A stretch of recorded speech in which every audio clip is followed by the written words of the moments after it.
Este es el podcast de Abrazo Grupal, yo soy Luis Ruiz y cada semana voy a platicar con personas a las que admiro, que me inspiran, con las que conecto y que siento que tienen cosas que decirte a ti sobre tu vida, el mundo, los sueños que a veces parecen imposibles y las cosas que podemos hacer para que todo sea mejor. Esta semana es Día de la Visibilidad Trans y como creo que no hay acto más visible que subirte al escenario a contar tu historia, platicaré con Elisa Sonrisas, una mujer trans y lesbiana que hace comedia de stand-up y mezcla el humor con el activismo para poner el foco en la experiencia de las mujeres trans en México. Me acerqué a Elisa porque admiro su trabajo y quería platicar sobre la necesidad de que las poblaciones trans sean visibles y que todas, todos y todes escuchemos sus historias y cambiemos la manera en que entendemos el género. Pero no digo más y dejo que ella se presente con ustedes. No, justo yo creo que las personas somos tantas cosas, ¿no? Ujú. Entonces, pues bueno, creo que siempre me gusta ir por delante diciendo que soy una mujer trans lesbiana, no porque sea lo único que yo sea, sino porque es una etiqueta que llevo con mucho orgullo, que es algo que me ha formado y sobre todo es algo que se tiene que visibilizar. O sea, hasta el momento en que esto no valga madres, yo voy a seguir haciéndolo, ¿no? Entonces, sí soy una mujer trans, lesbiana, demisexual, grisexual, monógama, Ujú. y soy comediante de stand-up, soy licenciada en diseño gráfico, tengo una maestría en ilustración y comunicación gráfica, soy fotógrafa, productora, postproductora, ilustradora, actriz de doblaje, maestra, entonces bueno, varias cositas. 360 di. Me gusta todo lo que tiene que ver con la parte creativa, es lo que yo creo, más bien. Creo que no me gusta decir que, ay, es que soy creativa, porque creo que todo el mundo tiene la creatividad, pero los procesos creativos sí son lo que a mí me apasiona. Muy bien, justo esta conversación está... Ya habíamos hablado desde hace tiempo de grabar algo juntos, pero esta conversación cae justamente en el Día de la Visibilidad Trans y pensaba específicamente en ti porque el hecho de subirte a un escenario creo que es de los mayores actos de visibilidad, ¿no? Y tú te subes al escenario a contar historias porque el stand-up es bastante narrativo Claro. y me gustaría que nos regresáramos en el tiempo a esa primera vez que te subiste a un escenario a hablar de tu experiencia como mujer trans y de muchas otras cosas desde el humor. ¿Cómo fue para ti subirte por primera vez al escenario a contar tus historias? Fue un momento de explosión, fue maravilloso. O sea, yo llegué al stand-up pues como sin tener expectativas. La verdad, yo no sabía qué era el stand-up como tal. Yo atravesaba por un momento difícil en mi vida, acababa de empezar mi transición, me había divorciado, ¿no? Yo era Godín, pero Godín de hueso colorado. Y entonces yo ya sentía que en mi vida no tenía mucho sentido. O sea, yo había cumplido como ciertas checks de la vida, de lo que te pide, ¿no? La heteronormatividad. Y o sea, como que me casé, me fui a vivir bueno, con mi pareja, hice mi maestría, tenía un trabajo estable de 11 años y sentía que nada de eso me llenaba porque realmente no estaba viviendo lo que yo era, ¿no? Entonces, en el momento que tomo mi taller de stand-up, fue fortuito porque era mi cumpleaños y yo sentía que necesitaba algo para distraerme, ni siquiera sabía exactamente qué era. Y en la primera clase me dicen que el stand-up es hablar sobre ti o tu visión del mundo. Y entonces para mí fue un, wow, puedo hablar de lo que soy y la gente me va a escuchar, ¿no? Entonces me acuerdo que nos dijo el maestro, oye, traigan para la próxima clase del tema que quisieran hablar. Y yo para la siguiente clase ya llegué con 5 hojas escritas. Entonces me dijo el maestro así de, esto ya lo tenías. Le digo, no, la historia ya la quería contar. No sabía cómo hacerlo, pero esto ya es algo que vengo masticando toda mi vida, vengo cuestionándomelo y estar en un escenario para mí es el momento de explosión, es el momento en el que puedo ser yo y que aparte de todo puedo hacer la comedia que a mí me hubiera gustado escuchar. Porque muchas veces las historias de las personas LGBT, y creo que particularmente de las personas trans, se quedan guardadas mucho tiempo, por muchas razones, ¿no? Y una de ellas es porque no hay suficientes plataformas para contarlas, ¿no? Claro, y yo creo que tenemos una ventaja, las disidencias y las mujeres tenemos una ventaja y es lo que les arde a los vatos de la comedia, porque nos hemos tenido que cuestionar toda nuestra vida, todo lo que nos rodea, todo el tiempo nos hemos tenido que cuestionar. Entonces, Ujú. cuando hacemos comedia, es una comedia más rica porque ya viene desde una filosofía más profunda, desde una observación del mundo más fina. que simplemente si no tienes nada que te esté oprimiendo, pues ¿de qué vas a hablar? Pues de que la comida del avión está horrible, ¿no? Ujú. Las cosas que te oprimen pues van a ser mucho más básicas que alguien que realmente en su vida ha tenido que luchar contra ciertos estereotipos, contra ciertos prejuicios, contra todo el mundo que está en contra de ti, ¿no? Entonces, el hacer comedia a partir de eso es mucho más sabroso porque entonces es más propositivo que una visión tan sesgada y tan superficial que tienen el resto de personas, ¿no? Sí, que podría ser una hipótesis o una posible respuesta a una pregunta que creo que muchas veces nos hemos hecho, ¿no? Que es ¿por qué los espacios creativos, artísticos, están llenos de mujeres y de personas LGBT? Y hay quien cree que es así como, ay no, pues es que viene en nuestro ADN, ¿no? Y creo que más bien la explicación que tú das me hace mucho más sentido. Sí, de hecho voy a dar una conferencia sobre creatividad ¿Ok? se llama Foro Crisálida el 30 de marzo en un evento que se llama Mujeres Internet, Entretenimiento de Internet, y yo Ujú. hablo justo de eso. Y también se asocia la creatividad a una intuición, a un don divino, ¿no? Como que, ay, es que, o sea, las mujeres tienen intuición femenina, pero el trasfondo de eso es que las personas, las disidencias o las mujeres, no podemos ser inteligentes, pero en realidad la creatividad es Ujú. un proceso súper profundo, súper complejo, analítico. Entonces, cuando alguien dice, yo siento que en este espacio voy a ser vulnerable, es Ujú. le llaman intuición, pero en realidad es un proceso de conjunción de datos que te hacen estar alerta y saber que eso va a pasar. Entonces, las personas creativas, claro que nos funciona también como herramientas de supervivencia porque tenemos que encontrar la manera de sobrevivir en un mundo que no está hecho para nosotros, Ujú. pero al Ujú. mismo tiempo es una capacidad muy importante Claro. que la quieren, que las personas que se dedican a los temas mucho más estereotípicamente hombres, ¿no? O sea, como Ujú. por ejemplo, no, pues es que la ciencia y las ingenierías, Ujú. son más de vatos porque son más difíciles, porque son matemáticas, y entonces ustedes no pueden estar aquí porque ustedes se tienen que dedicar a lo que sienten. Y claro que lo Ujú. que sentimos es importante, pero son datos que tenemos ahí y que analizamos porque escuchamos nuestra cuerpa, porque escuchamos nuestros sentimientos y todo eso nos funciona para crear nuevas cosas, para encontrar soluciones que no van a estar en una suma matemática, ¿no? Y como dices, nos la pasamos cuestionándonos cosas porque el mundo nos ha empujado a cuestionarlas, ¿no? Desde Claro. chiquites, como el por qué estoy sintiendo cosas que me dijeron que no tenía que sentir, por qué estoy viviéndome de maneras distintas. Y eso, pues solo llena el corazoncito, la mente de experiencias, experiencias que después se pueden expresar a partir del arte o de la creatividad en general. Claro, desde algo tan sencillo como, ¿cómo le voy a hacer para ligar? Si el Ajá. mundo no me deja ligar, entonces tengo que encontrar alternativas para poder ligar, ¿no? O sea, por eso primero salió Bumble antes que Tinder, porque tuvimos que encontrar la manera en la que nos pudiéramos sentir más seguros de poder ligar, ¿no? O encontrar como, bueno, tengo que analizar mucho más si esta persona sí tiene la orientación necesaria, que los vatos no se lo cuestionan, ¿no? O mujeres No. cis, pero no se lo tienen que cuestionar. Entonces sí tenemos que ser más creativos. ¿Por qué? Porque el mundo nos obliga a hacerlo. Ahora, algo que dijiste, yo no lo sabía. O sea, tú empezaste a hacer stand-up cuando estabas iniciando tu transición. Sí, de hecho, a la primera clase llegué con una Ajá. expresión que no correspondía con mi identidad. Ok, ok. Eh, ¿Y cómo? O sea, es que de por sí vivir estos procesos es cabrón en el mundo. Ahora vivirlo arriba de un escenario como con ojos mirándote fijamente solo a ti, ¿cómo eso tocó tu proceso? ¿Lo hizo más difícil, más fácil? ¿Cómo fue?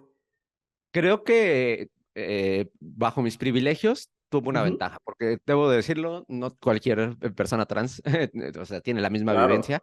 No es lo Ujú. mismo para mí yo haber estudiado en la Condesa que alguien que se va a subir en un pueblito de Durango a hacer comedia, ¿no? De ahí sí hay que partir y que yo tuve cierta ventaja porque era una voz y un tipo de comedia que todavía no estaba establecida en México. Sin embargo, tenía muchas cosas en contra, porque yo siempre lo he dicho, el comediante promedio tiene miedo de que no caiga su chiste. Yo tengo miedo de que salga viva de ese lugar. Yo tengo miedo de que simplemente en el trayecto no me violenten, ¿no? Entonces sí hay una desventaja. Sin embargo, para mí creo, yo le digo a mis alumnos que cuando tienes algo importante que decir, es más importante el mensaje que el miedo. O sea, cuando alguien le va a llegar a otra persona porque quiere andar con esa persona, está cagada de miedo porque no sabes cuál va a ser la respuesta, no sabes si te va a rechazar, se va a burlar, si te va a decir que sí, pero lo haces porque es más importante para ti decirlo. Entonces, en el momento que yo subo al escenario, claro que hay nervios, porque en el momento que yo deje de tener nervios, pues ya no tiene sentido hacerlo, ¿no?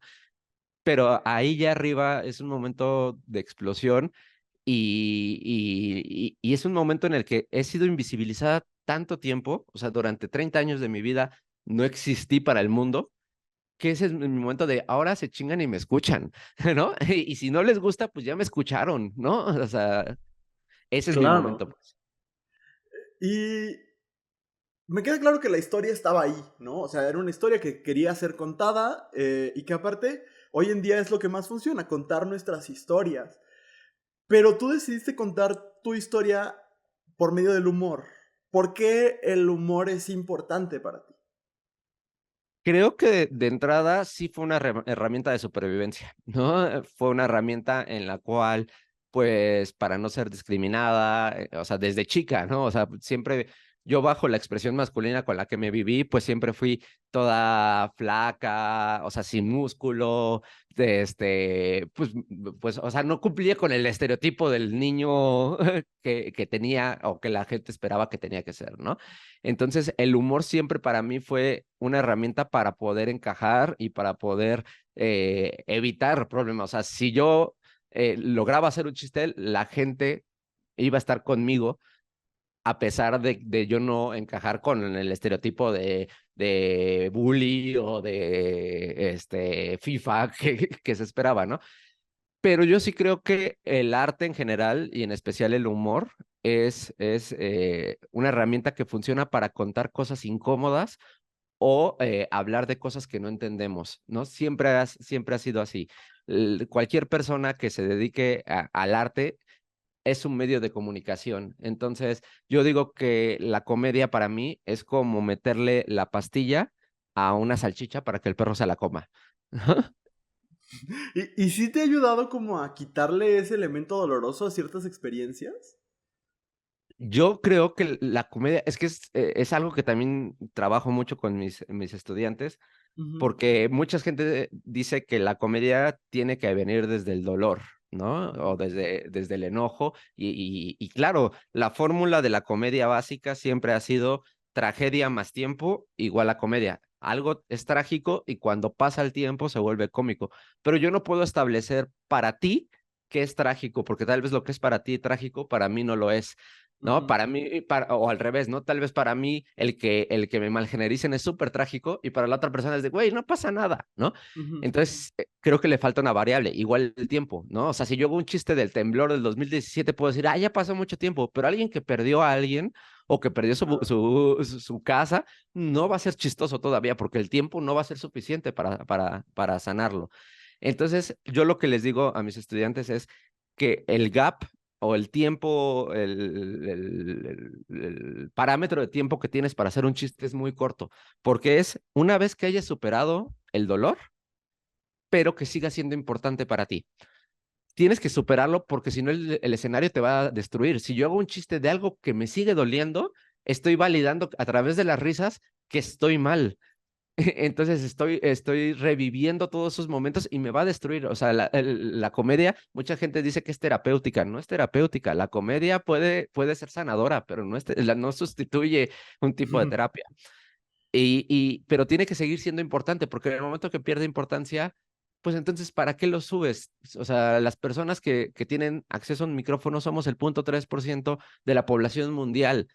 Tienes oportunidad de hablar y la estás desperdiciando haciendo algo que no tiene sentido para ti, o sea, y lo que tiene sentido, o sea, el tener un mensaje no necesita ser un mensaje súper contundente, antirracial, no, tiene que ser importante para ti, ¿no? Y puedes hablar de lo que sea, del mouse, pero es algo que a ti te ha generado algo, ¿no? O ha sido una observación importante.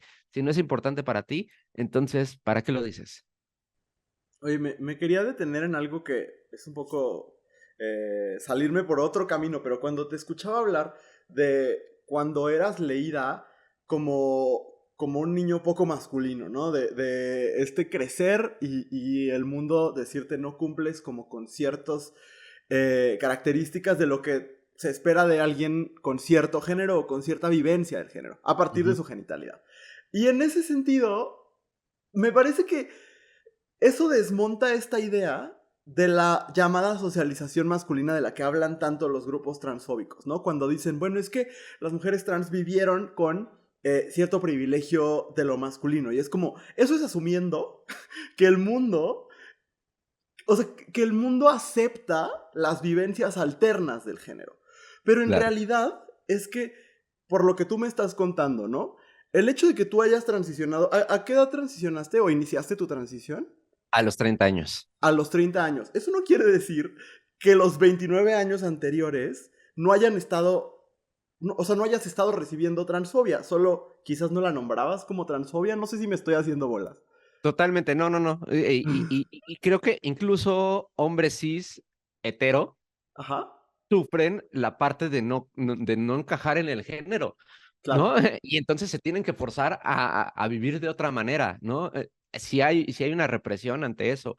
O sea, tal vez no viví una violencia, que sí las viví, Mm, pero como las feministas terfas o las personas antiderechos asumen que se vivieron, pero también el vivir oprimida bajo mi identidad y sin hacerlo es una violencia muy grande, ¿no? claro.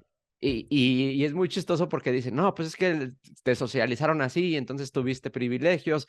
Sí, güey, pero si yo te digo que desde los 6 años yo ya tenía claro que no encajaba con este género y no me lo permitiste, entonces, ¿de quién es culpa? O sea, dicen, no, es que no dejen que los niños, entonces me vas a socializar a huevo de esta manera para después recriminarme que tuve esos privilegios que yo no te pedí, ¿no? Entonces, sí me parece un poco violento y te digo, nadie encaja, o sea, la disforia de género no solo la atraviesa a las personas trans, la disforia Claro. de género la atraviesa, o sea, las personas que hacen cirugías o que se están ejercitando todo el tiempo la alimentación y todo, es para poder hacer una reafirmación del género y para que no puedan sentirse vulneradas. El limitar las expresiones de las personas trans es el limitar las expresiones de todas las personas. Por supuesto. Y eso me pareció bien interesante lo que dices, como de, bueno, es que a lo mejor si me hubieras permitido vivir mi identidad de género cuando me hice consciente de ella, entonces estaríamos hablando de otra cosa. Y justo eso, ¿no? El hecho de que tú hayas iniciado tu transición a los 30 no quiere decir que mágicamente haya aparecido la vivencia trans a los 30, ¿no? Te No, claro. viviste como persona trans mucho tiempo antes. Sí, claro. O sea, yo me trasvestía, que para mí, realmente yo creo, bajo concepto, que me trasvestía todo el tiempo, ¿no? O sea, me trasvestía Claro. porque no encajaba con mi género, ¿no? Entonces yo me trasvestía de niño, en realidad. Pero bajo el entendimiento de las personas, yo me trasvestía en el momento que me usaba una falda. Y yo desde los 6 años ya me trasvestía. Me cacharon muchas veces mis papás, tuve, o sea, muchas personas llegaron a ver fotos como que y se sorprendían. Y yo, no, nada más es un juego, ¿no? Como que lo evadía. Pero yo desde los 6 años no tenía forma de nombrarlo. O sea, yo Claro. sí creía que, yo de acuerdo de, así muy chiqui que decía, en algún momento se van a dar cuenta que la cagaron, ¿no? Y bajo mi entendimiento, ¿no? Mi cuerpo iba a mutar y tal vez me iban a salir senos y les iba a poder decir, ya vieron que sí, poco a poco y con mucha información, con mucho acompañamiento, te vas dando cuenta que no tiene nada de malo tu cuerpo, ¿no? Y que no Ujú, necesitaba modificarse para poderme vivir como yo lo pedía, ¿no? O bueno, como yo lo era. ujú. Pero en mi pensamiento mágico de niña era, en algún momento se van a dar cuenta, ¿no? O sea, y les voy a decir, ¿ya vieron? Tanto les estuve diciendo y no me creyeron. Por eso, cuando la gente dice, las infancias trans salieron de la nada, ¿no? O sea, es una cosa de la que empezamos a hablar en el 2020, según ellos, y es una moda, y es como, no, lo que pasa es que hay adultes LGBT porque hubo infancias LGBT que no pudieron nombrarse en su momento, porque no había los recursos para ello. Eso y que no teníamos la manera de visibilizarnos, o sea, porque también existían, había quienes a pesar de todo lo hacían, pero Claro. no teníamos un internet, no se hacía un meme viral sobre una persona donde estaban burlando por ser una infancia trans, ¿no? No sucedía. Entonces, también existían, pero no estaban a nuestro alcance porque los medios de comunicación nos las ocultaban. Claro. Justo acabas de hablar del término visibilidad y creo que es un término que está lleno de muchas veces mucha cursilería, ¿no? Hacernos visibles es encontrarnos y es mostrar que somos poderosos, pero yo creo que si algo tú sabrás y las personas que nos ponemos de manera pública siendo LGBT sabremos es que la visibilidad trae otras cosas también y es el ser visto, vista, viste, trae odio muchas veces, ¿no? Hay gente a la que le enoja mucho que nos hagamos ver. ¿Por qué crees que el simple hecho de que una persona LGBT, una persona trans específicamente, decida, tengo el derecho de que me veas, hace enojar a tantas personas? Yo creo que porque la mayoría de la población sí está tan inmersa en esa parte normativa que se reprimen muchas cosas. O sea, y no necesariamente su sexualidad o su identidad, ¿no? Pero esa persona que quería estudiar música y terminó estudiando contabilidad porque su familia se lo pidió, se aprendió a reprimir. Entonces, a mucha gente lo que le salta es esa libertad, es el, ¿por qué si yo pude reprimirme, tú no lo estás haciendo? ¿Por qué si a mí me enseñaron que tenía que ser de esta manera y me tuve que adaptar? ¿Por qué tú sí lo puedes hacer de esa manera? A mí me parece que gran parte del hate viene de esa manera. Y no porque diga, ah, no, pues seguramente la persona que está siendo homófoba es homosexual reprimida. No, porque también me parece muy violento hablar que todas las personas que son homófobas son homosexuales, ¿no? Claro. Pero sí hay una represión en algún sector de su vida que le salta muchísimo. ¿Has sentido desde que tú empezaste a ser una mujer pública, ¿no? Una Ajá. figura pública, por hacer stand-up y salir en contenidos y demás, ¿has sentido que de ese tiempo para acá hay un incremento en el odio en los espacios digitales, por ejemplo?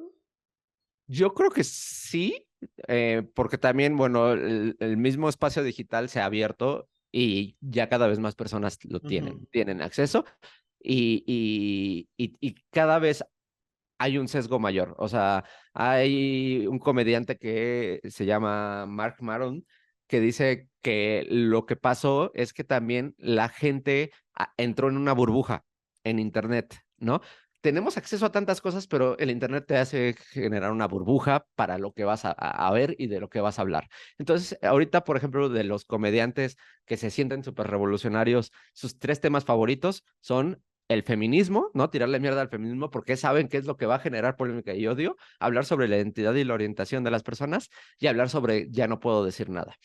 Son los únicos tres temas que se ponen sobre la mesa. Allá afuera hay guerra, allá afuera, ¿no? Pero es más importante decirle a esa persona que por qué está usando una falda cuando no debería de usarla, ¿no? Entonces, sí creo que ha sido exponencial, pero también creo que pierde fuerza por lo mismo, ¿no? Se vuelve algo tan banal, se vuelven trolls, se vuelven bots, se vuelve tráfico que en realidad hace que el insulto también empiece a perder un poco de fuerza, porque entonces ya dices, ah, ya leí 80 veces ese, ¿no? No, eso no minimiza que las personas se puedan sentir vulnerables y mi experiencia no es la misma que la de otra, ¿no? O sea, a mí se me pueden Claro. resbalar muchas, muchas de las cosas y yo, o sea, yo ya pasé por un proceso en el cual cuando empecé a hacer comedia, empecé a recibir el odio y entonces yo fui reaccionaria, que creo que es súper válido, y me peleé con medio mundo e incendié todo, ¿no? Y Ujú. ahorita yo ya quiero vivir en paz y ya les digo, "Ah, ya ni respondo esos mensajes, les respondo mejor a la gente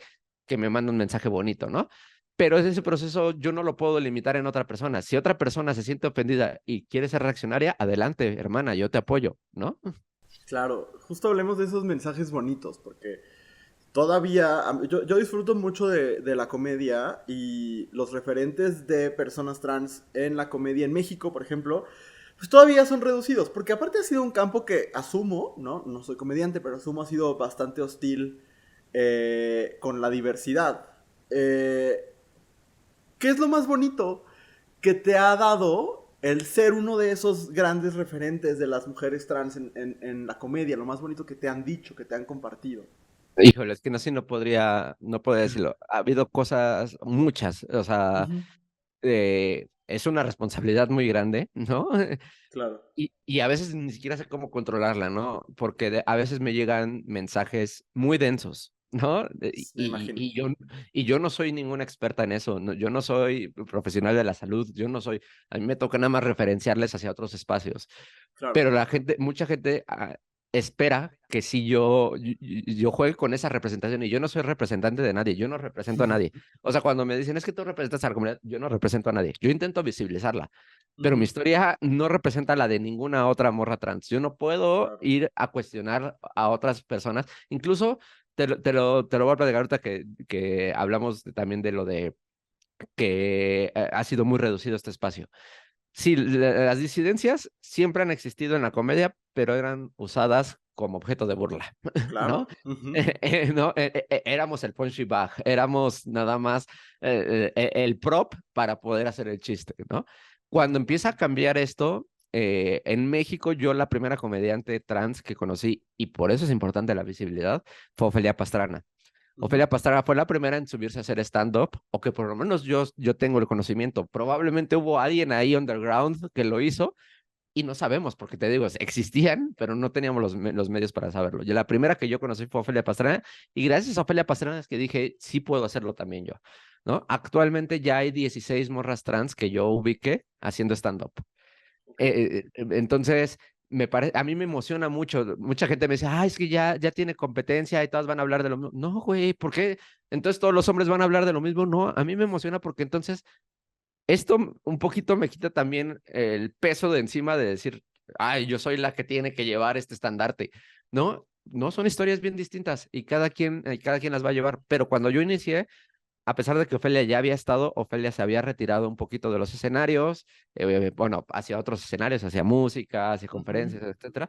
Entonces yo sí era la única que estaba ahí durante varios años, fui la única y me tocaba irme a una pulquería a las 11 de la noche, un lunes, entre pura gente briaga, heterosexual, a rifármela y a mí sí me tocaban las preguntas todo el tiempo de quién eres, cómo es ¿qué haces aquí? ¿Por qué estás? ¿No? O sea, ¿por qué existes? Y fue bonito porque a mí sí me tuve la oportunidad de, con muchos comediantes, el poder ser su primer acercamiento a la diversidad. Y eso es importante porque a veces las personas están sesgadas y las personas no quieren ser antiderechos, simplemente no tienen a alguien cerca que les haga ver que todo lo que les vendieron sobre la diversidad era erróneo, que somos seres humanos igual que cualquier otra persona y que podemos ser culeras, claro, eso no depende de tu identidad, pero que tampoco va añadido al que seamos culeras por nuestra identidad, ¿no? sí, por eso la invisibilidad le sirve tanto al sistema transfóbico, LGBT-fóbico en general, ¿no? ¿Cuánta gente que no conoce a una persona LGBT, que mucho menos conoce a una persona trans, ¿no? Que su único contacto con las personas trans es lo que tú dices, el estereotipo de la televisión, ¿no? El personaje que vieron en tal serie, el chiste que escucharon de tal comediante, y eso deshumaniza, ¿no? El no ponerle rostro, historia, etcétera. Sí, el mayor miedo de mi papá, y que no debería ser un miedo tampoco porque el trabajo sexual es trabajo y es digno, ¿no? Era que él asumía inmediatamente que yo iba a ser trabajadora sexual, ¿no? Le dije, papá, tengo una maestría de todo, no está mal, si yo hubiera tomado esa decisión, no estaría mal, pero podemos haber mujeres trans en todos los ámbitos, en cualquier industria, ¿no? Pero son sesgos. O sea, mi papá, y cuando le dije, me voy a empezar a hormonar, para mi papá también en su mente era que de repente me iba a empezar a inyectar polímeros, que me iba, no, o sea, y es como de, no, simplemente es una hormona que yo no segrego, así como alguien necesita dopamina, serotonina. Esto es lo que yo, y para mí es de las cosas más hermosas el poder tomar una hormona y decir, esto es lo que mi cuerpo necesitaba y es lo que me da sentir paz.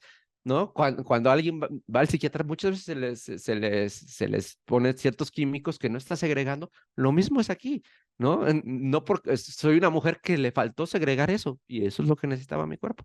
Y no es necesario. Habrá morras trans que no se hormonen, que no se operen, que no cambien su expresión y es válido, ¿no? En mi caso sí era necesario. Ahorita decías esto de comediantes de los cuales tú has sido como el primer contacto que tienen con la diversidad.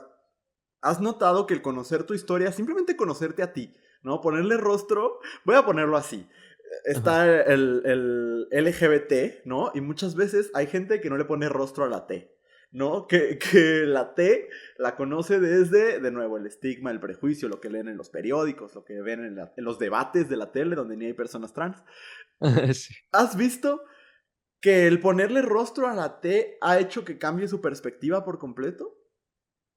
Sí, sí, sí, definitivamente cambia y también tengo la fortuna de que, pues, bajo el trabajo que he tenido, porque ahí sí no me voy a demeritar, la verdad, yo Claro. soy muy ñoña de la comedia y le he chingado muchísimo, me he ganado un lugar en esa industria, entonces también desde, si no el respeto, sí el miedo que conlleva el poder que puedo tener dentro de la industria. Yo he visto muchas veces cómo los comediantes están diciendo, están empezando una premisa sobre algún chiste y van a hablar sobre personas trans y voltean y me ven ahí y se limitan. Y entonces ya bajan y, oye, manita, ¿cómo ves esto? Y para mí, te digo, yo en su momento me peleé con muchos comediantes, o sea, con toda la industria, todos los comediantes pesados, machistas, yo me peleé cara a cara con todos. Y me cerré muchas puertas que no es que me las haya cerrado porque a final de cuentas es mi camino que tenía que tomar y pues, no eran espacios en los que yo quería pertenecer, pero creo que sí hice enemistades y después bajo mis herramientas he aprendido a hacerlo de otra manera. Entonces ya ahorita los comediantes se me acercan y me dicen, oye, Manix, este chiste, ¿crees que es transfobo? Entonces mi primera respuesta es, mira, en primera yo no soy aval para Sí. decirte si es, o sea, porque si yo te digo que sí y bajo la experiencia de otra persona eso le resulta ofensivo, vas a decir, ah, pero Elisa me dio permiso. Yo no soy certificada, yo no Notaria. soy jueza, notaria, sí, exacto, yo no. Pero cuestionate por qué lo quieres hacer, desde dónde viene, y eso va a ser más rico, porque regularmente es un chiste que termina en algo estereotípico, pero me pongo a platicar con ellos y muchos empiezan hasta, no voy a quemar nombres porque yo no soy nadie para sacar del closet, porque Ujú. ni siquiera salir del closet que te gusta una persona trans, ¿no? Porque sigue siendo hetero, pero en su lógica sería sacar del closet, terminan diciendo, no, es que yo sí he sentido atracción, entonces, ¿por qué en lugar de hacer ese chiste, sería mucho más rico? Claro que puedes hablar de cualquier cosa, pero entonces, ¿qué es lo importante para ti? Cuestiónate, porque los cuestionamientos que tú te estás haciendo sobre tu orientación, sobre la identidad y demás, otras personas se lo están haciendo allá afuera y no se atreven. Tu perspectiva como hombre blanco, heterosexual, cisgénero, neurotípico, puede ayudar, pero siempre y cuando venga desde una curiosidad real y una investigación y no caigas en lo mismo, ¿no? Fíjate que tuve una conversación con un amigo activista el fin de semana, que por cierto te puso a ti de ejemplo de comedia que le gustaba. Ay, wow. Pero platicábamos él y yo sobre cómo las personas cis hetero, claro que también pueden decir cosas chistosas sobre lo LGBT, pero encuentran como las premisas más tontas cuando, por ejemplo, la torpeza que hay en muchas personas cis hetero a la hora de entrar en contacto con nuestra realidad porque no la entienden, porque les es ajena, las veces en que se equivocan y demás, puede ser muy chistoso.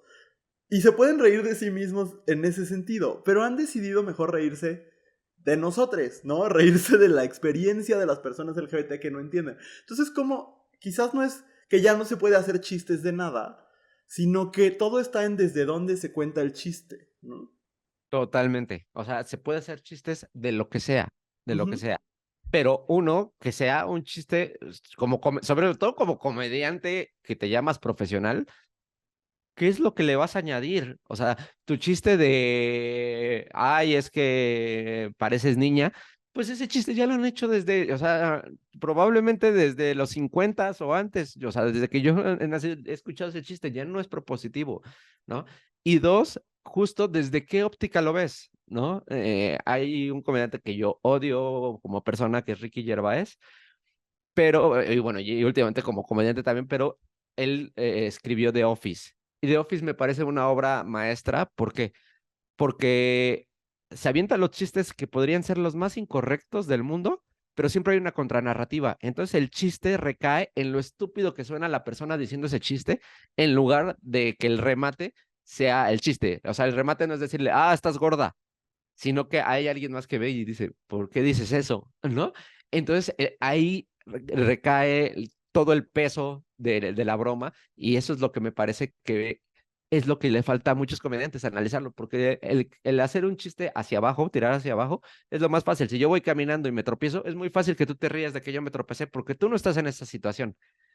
Pero en cambio, si en lugar de hacer chiste de que yo me caí, haces chiste del por qué me caí, cambia. O tal vez la perspectiva, tú haces el chiste desde la perspectiva de la banqueta con la que me tropecé. O el chiste de el quién no arregló la banqueta para que yo me tropezara. Entonces, ahí hay muchos elementos que hay que ir como cebolla, hay que irle quitando las capas y no solo quitarle las capas, hay que morderla, hay que olerla, hay que dejarla al sol, hay que ir analizando desde distintos puntos y no irte por lo más fácil y estereotípico que es la comedia universal que nos han vendido. Porque si yo hago un chiste de una suegra, tal vez tú no tengas suegra y aún así te tiene que dar risa porque ya tenemos el estereotipo de la suegra. En cambio, si es Ujú. una vivencia mucho más profunda, voy a empatizar mucho más y aunque yo no tenga una suegra, voy a entender que esa es tu vivencia. Claro. Y entonces ahí hay como una especie de carácter político al trabajo artístico, ¿no? O sea, tú dices, no soy representante de nadie. Y eso me parece bien valioso decir, porque de repente parece que como hay tan poquitos espacios, o hay esta idea de hay tan poquitos espacios para las disidencias de género, sobre todo, quienes tienen la posibilidad de que se les abra la puerta o que tiren la puerta a patadas, porque nunca se abre amablemente, así como de, ay, pásenle disidencias. No, no, pero sí, nada más una acotación, sí Ajá, creo que no se abre amablemente, pero para poder acceder sí tienes que tener cierto nivel de privilegio, ¿no? O sea, claro. porque si no nos volvemos un echaleganismo de si yo pude tirarla, tú No, puedes claro. tirarla. Y no. Pero bueno, te escucho, perdón. No, no, sí, tienes toda la razón, ¿no? Pero quien puede pasar por una u otra forma, se Ajá. exige de repente de, bueno, tú ya pudiste pasar, eres la voz de todas, ¿no? Y el que se te exija que seas la voz de todas, me imagino es una presión terrible, ¿no? Sí, o sea, por un lado, yo no soy la voz, Nada más la quita de tuya, todas, ajá. de nadie, más Sí. que la mía, no soy de nadie más. Sin embargo, sí creo que hay una responsabilidad cuando empiezas a tener más, tu voz tiene más alcance. O sea, yo no voy a hablar por las demás personas, pero tengo que cuidar lo que digo. Tengo que cuidar, tengo que informarme, o sea, sí hay una mucho mayor responsabilidad. Y eso sí es algo que a muchas personas LGBT no estamos para educar a nadie, pero tampoco para desinformar o tampoco para seguir estereotipando si tienes un alcance, si eres una figura pública. O sea, entonces creo que sí hay ciertos personajes que no es su responsabilidad educar, pero que sí tienen que tener cuidado con lo que dicen o evitar decir cualquier cosa que tenga que ver con el tema, ¿no? O sea, está bien, yo solo voy a existir porque yo no quiero ser activista, perfecto, pero entonces cuida nada más lo que dices porque tienes un micrófono y eso sí impacta. Claro, que si no, después se da lo que tú mencionabas hace ratito, ¿no? Como de, no, bueno, es que ella es mi amiga y me da permiso. Y como me da permiso, entonces, Claro. a veces, eso es el tokenismo, ¿no? A veces las personas LGBT somos usadas por nuestras amistades para decir, ¿cómo yo voy a ser transfóbico si esta persona es mi amiga? ¿No? ¿Eso lo has vivido? Sí, mil veces.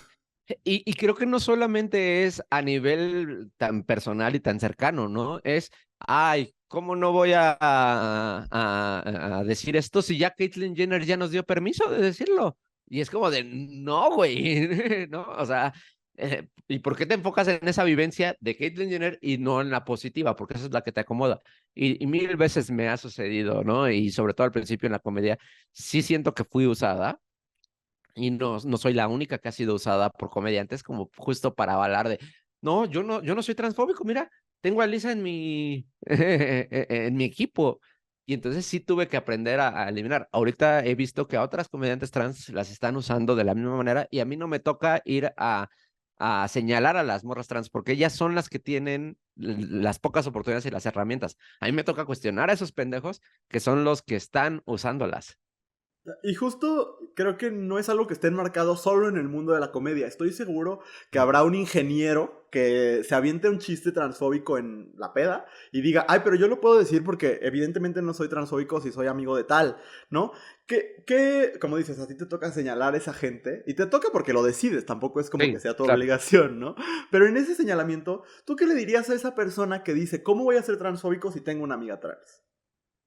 Pues es que atraviesa en todos sentidos, ¿no? O sea, en el racismo, en la gordofobia, en el capacitismo, o sea, en cualquier espacio. Yo lo que le diría es, ¿por qué no te haces responsable de tus propias palabras? ¿Por qué tienes que darle el peso de la responsabilidad a alguien más? ¿No? Estamos muy acostumbrados a eso, ¿no? A decir, es que pues en mi contexto eso se me dio, no, hazte responsable de lo que tú dices. Si, yo prefiero un comediante transfóbico que abiertamente es transfóbico arriba y abajo del escenario, porque digo, güey, pues estás de la chingada, pero ese eres tú. ¿Qué puedo hacer contra eso? A un comediante transfóbico que pues, se baja y dice, no, solo era un chiste, ay, delicadeza. Yo obviamente no pienso eso. Entonces, ¿por qué lo dices? ¿Por qué no tienes los pantalones para hablar realmente lo que piensas? ¿No? O sea, yo creo que la comedia, igual que cualquier arte, sí viene implícito tu pensamiento. Por más que sea ficticio, sí hay algo que estás proyectando de ti. Entonces, ¿por qué no lo cuestionas antes de hacerlo? Eso es lo que yo le diría. Sí, y yo como que algo que he pensado mucho es, la palabra amigo, amiga, amigue, significa cosas, ¿no? Un amigo no utiliza a sus amistades, ¿no? Totalmente. Sí, o sea, el acercamiento amistoso nunca es utilitario, entonces también como qué huevos de decir que tal persona es tu amiga si la estás usando para justificar tu transfobia en este caso y como dices, tu racismo, tu homofobia, tu gordofobia, etcétera. Sí, me parece muy importante justo el empezar a señalar a quienes son, quienes están perpetuando eso y no a las personas que están siendo utilizadas, ¿no?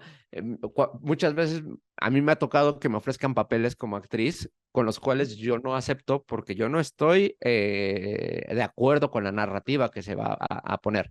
Sin embargo, yo no puedo ir a atacar a una morra que está aceptando ese papel porque tenemos tan poquitos papeles que obviamente va a ser necesario que lo tome, ¿no? Ujú. Y son sus herramientas y en algún momento yo espero que poco a poco empecemos a abrir un poquito más la perspectiva y decir, no, esto no lo puedo tomar.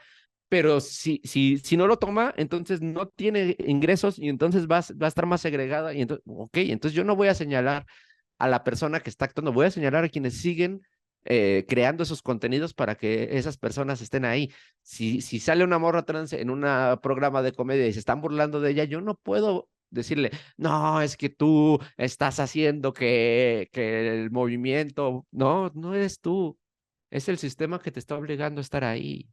Sí, y la verdad creo que justo la heteronorma, la cisnorma, han encontrado en esta exigencia de pureza ideológica o de congruencia un muy buen recurso para minimizar las voces disidentes, ¿no? O sea, ¿cuántas veces? O sea, es que lo veo en Twitter una y otra vez, ¿no? Estas personas que nada más están buscando a que seamos tantito incongruentes, a que rompamos tantito nuestro discurso para venir y señalarnos. Pasa con las personas LGBT en general y como todo, se agudiza con las personas trans. Creo que es un recurso que ya encontraron que les funcionó y creo que intracomunidad, justo esa actitud que tú compartes ahorita, es la que tenemos que tener, ¿no? El no caer en esa trampa de estar exigiendo 100% congruencia cuando el sistema nos obliga pues a pagar la renta y la luz y el internet, ¿no? Sí, estaba viendo un programa de comedia y yo estaba, o sea, ahí voy a decir que tengo todavía interiorizado mucho de eso, ¿no? Entonces Ujú. había una morra que para mí me parece excelente comediante y que de repente empezó a hacer chistes que no me parecían, o sea, no eran ofensivos, pero me parecían baratos, como de, ay, ¿por qué tienes que caer en ese, no? Y dije, a ver, ¿por qué lo estoy cuestionando más a esta morra y no a los otros 10 güeyes que están ahí, ¿no? Porque se nos ha enseñado justo a eso, ¿no? El que yo diga que alguien con una representación amplia tiene que tener más cuidado, pues también es una exigencia que no se le da a otras personas, ¿no? Entonces, sí, por un lado hay que tener cuidado con lo que decimos y hacemos, pero por otro lado también tenemos que liberarnos de esa presión. Y simplemente si la cagamos, pues estar abiertas a cambiar esa perspectiva. O sea, la gente tiene miedo, los comediantes ahorita, a la cancelación, ¿no? Ay, Ujú. no, es que ya todo cancelan y todo, ¿no? Ya no se puede decir nada. No, en primera sí se puede decir todo, ¿no? No es lo mismo censura que cancelación. Exacto. La censura es que ya la gente ya no está dispuesta a escucharte o que hay consecuencias de lo que estás diciendo. Tú puedes decirlo, pero va a haber consecuencias. ¿Cómo eliminas la cancelación? Pues estando abierto a reconocer tu error. Si Ujú. yo me estaciono en un lugar para personas con diversidad funcional o discapacitadas y llega alguien y me dice, oye, ¿te estacionaste ahí? Si yo digo, tienes razón, fui inconsciente, perdóname, no lo vuelvo a hacer en este momento, me quito, la cagué. Ujú. Me vi bien pendeja y la cagué. Ya no hay nada que perseguir, pero si yo volteo y le digo, ¿y a ti qué te importa? A ver, por aquí ves a alguien que necesite eso, pues no sabes con quién estás hablando, entonces ahí sí viene la cancelación, ahí sí es donde me hago viral, ¿no? Entonces creo que nada más lo que tenemos que entender es que podemos cagarla una y mil veces, pero siempre hay que ser empáticos, empáticas, empáticas y conscientes de cuál es el impacto que puede tener y asumir consecuencias y entonces pues ofrecer una disculpa y hacer un cambio por lo que por el daño que se hizo, ¿no? Y sobre todo entre nosotros, entre personas LGBT, justo como esto que decías de ubico a una persona que está a lo mejor no siendo totalmente consistente y cómo el impulso está en señalarla a ella y decías, y no a los otros 10 vatos.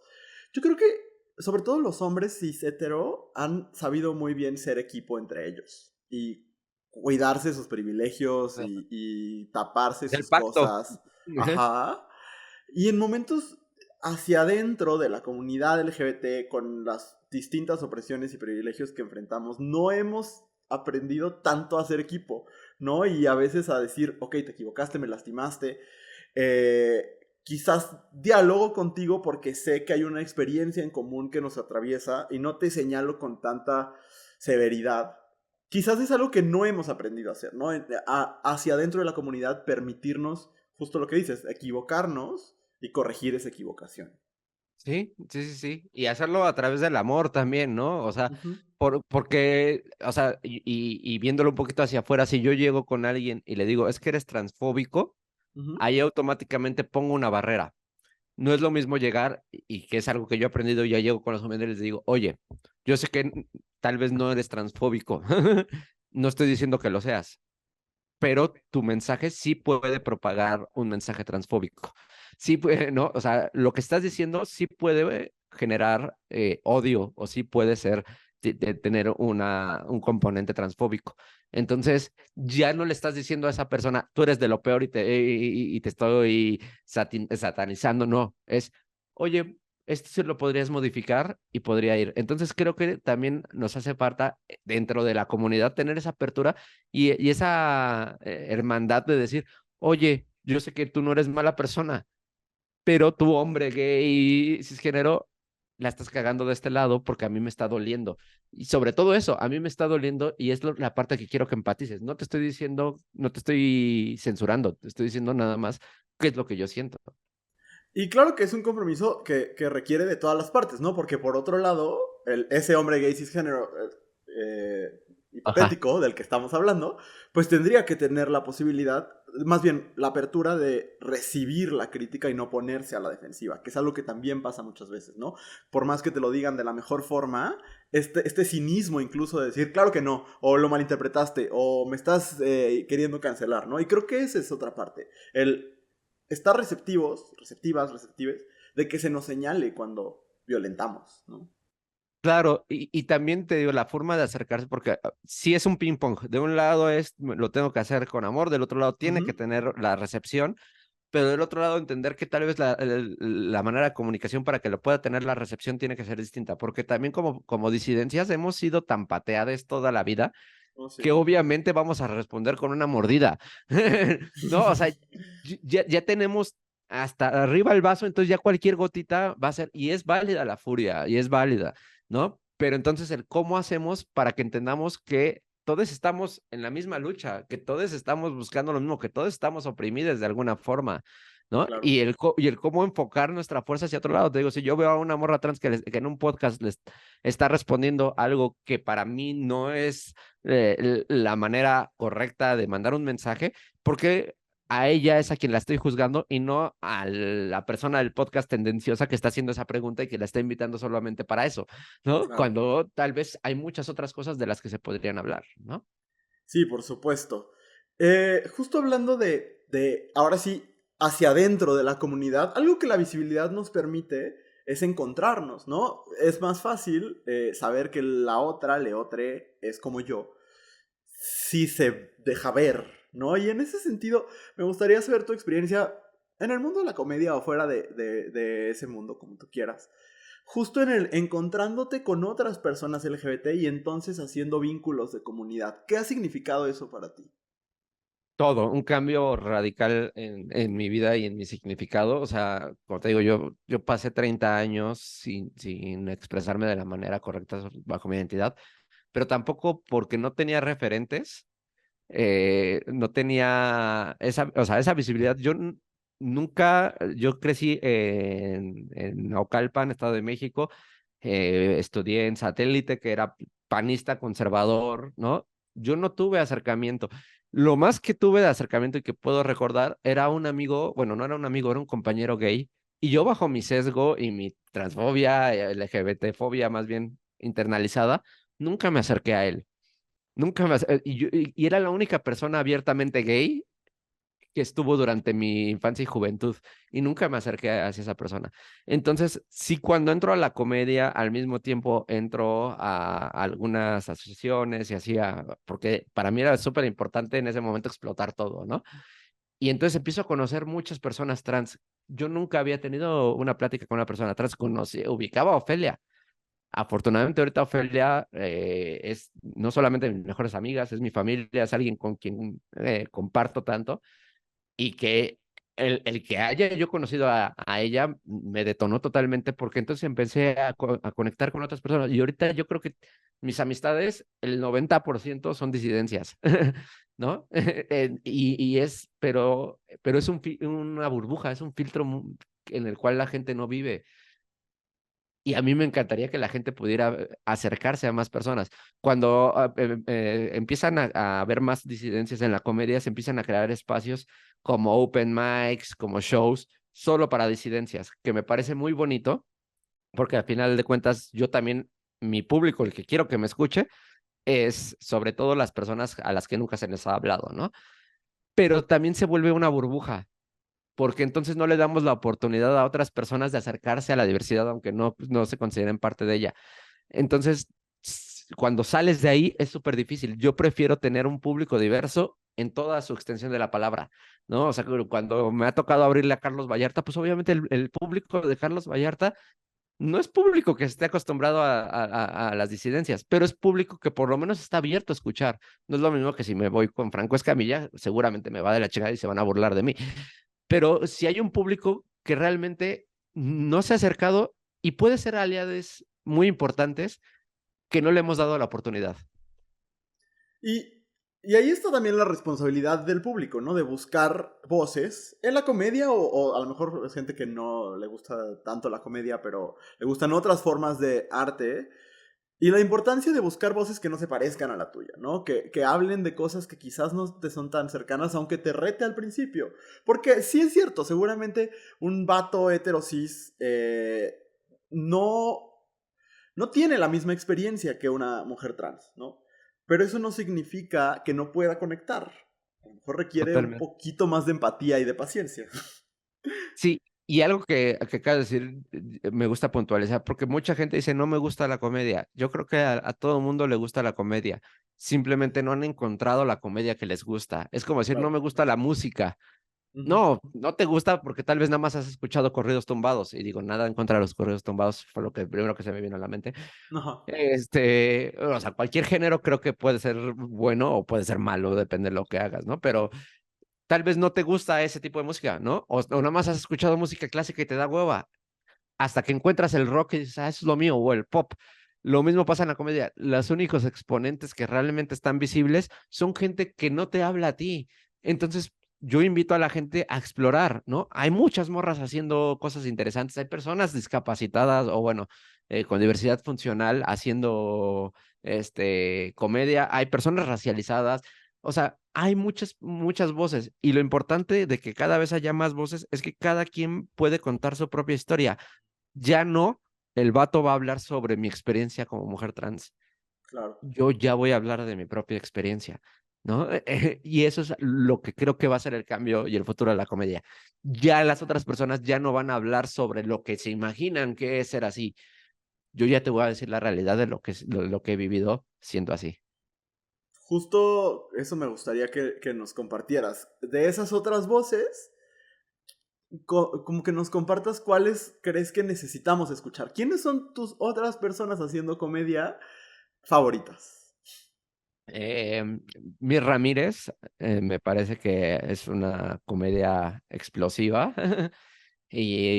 O sea, para mí es la mejor comediante de México, siempre lo he dicho. Ahorita creo que se ha alejado un poquito porque también es desgastante esta industria. Sí es estar luchando contra... Entonces, cuando la gente se aleja, como lo hizo en su momento Ofelia, como yo también lo he hecho un poco, lo entiendo perfectamente, pero me parece que es una genia de la comedia. Pablito L. Morán es un gran comediante. Hablando de disidencias, de morras que hacen cosas interesantes, puede estar Alexis de Anda, que cada vez su comedia es más fina. Me parece que ella ha tenido una evolución muy grande, ¿no? Empezó haciendo comedia, que era lo que tocaba hacer en su momento, porque era la morra que estaba, las pocas morras que estaban haciendo, entonces le tocaba adaptarse a un mundo, pero ahorita ya puede hacer otras cosas. Eso en México, ¿no? Está Hannah Gatsby, está Mae, está Neil Brennan. Hay muchos referentes que hacen comedia tan distinta y tan fresca que creo que vale la pena escuchar. Excelente. Elisa, para cerrar, hay unas preguntas que le hago a todos mis invitados. Son preguntas Venga, genéricas, no específicas de ti, pero es para conocerte un poco más. Y la primera sería, ¿cuál es una escena de una película que siempre te haga llorar? La La Land, del final de La La Land. Ah, sí, sí, es muy triste. O sea, triste y Es no. triste y Ajá, hermoso. Ajá, o sea, ajá. creo que eso es lo que lo hace mágico para mí. Ajá, Cuando estabas en la escuela, chiquita, ajá. ¿cuál sería la razón más probable por la que llamarían a tu padre, madre o tutor? Por hacer chistes, por no callarme y estar bromeando. Siempre. ¿Cuál es el mejor consejo que alguien te ha dado en tu vida? Mi papá me dijo, siempre haz amistades. Si no puedes hacer amistades, no hagas enemistades, pero siempre haz amistades. Finalmente, si fueras una princesa de Disney, ¿quién serías? Ay, yo creo que sería... Ay, ¿quién sería? Este... Bella. O sea, pensar primero en valiente, algo más propositivo, pero no, sí, sí, sí tengo ahí mi gusto desde chiquita que me pensaba así. O la sirenita, fíjate, la sirenita. Sí, ¿Y por qué? te voy a decir, esto es un chiste, obviamente, ¿no? Pero digo, porque yo también soy mujer, soy actriz y tengo una colota. No, no es cierto, esa es parte de mi rutina. No, me parece que justo la sirenita vive una transición y el sacrificio para poder hacer esa transición es ceder lo más importante y potente que tiene, que es su voz. Y es algo que a mí me costó mucho trabajo dentro de mi transición. Lo que más me daba disforia era mi voz. Ok. Y después descubrí a través del stand-up y a través de conferencias que es lo más importante que tengo. Entonces, me parece que la sirenita, sin lugar a dudas. Ok, me encantó. Oye, Elisa, pues lo último sería si nos quieres invitar a lo que sea, que no sé si tengas shows próximos. Esto sale el viernes 29, así que tú Ah, pues mira, calcúlale. al día siguiente es el Mayfest en Crisálida, que es en Mitla 11, y va a haber show de stand-up, va a haber talleres, va a haber... yo no voy a hacer stand-up este año, el año pasado hice stand-up, en este año voy a dar una conferencia sobre procesos creativos y sobre identidad. Y el 11 de abril inicio también ahí mismo mi curso de stand-up. Se llama Punch Up, que es justo perspectiva social, de género, hacer comedia con responsabilidad. Y ahí van a aprender a escribir, van a aprender las herramientas cómicas y pues poder presentarse, ¿no? La idea es es que puedan arrancar su carrera como comediantes. Y regularmente son grupos muy diversos, muy bonitos, con mucho respeto, entonces que se puedan sentir seguros. Y arrancamos el 11 de abril, entonces si quieren, pues escríbanme y con mucho gusto, pues ahí ya lo armamos. ¿Que te escriban por redes? Sí, sí, sí, sí, sí, ¿Cómo sí, sí. estás en Eh, Instagram? Estoy como @Elisa Sonrisas, Elisa con Z, Ok. todo junto, en todas las redes, en cualquiera. Y si no, también pueden escribirles a Palarrenta, así se llama Palarrenta Producciones, en Instagram o en Facebook, y ahí también les dan la información que gusten. Perfecto, Elisa, muchas gracias por acompañarnos en el podcast de Abrazo Grupal y gracias a todas, todos y todos ustedes. Nos vemos la próxima. Bye.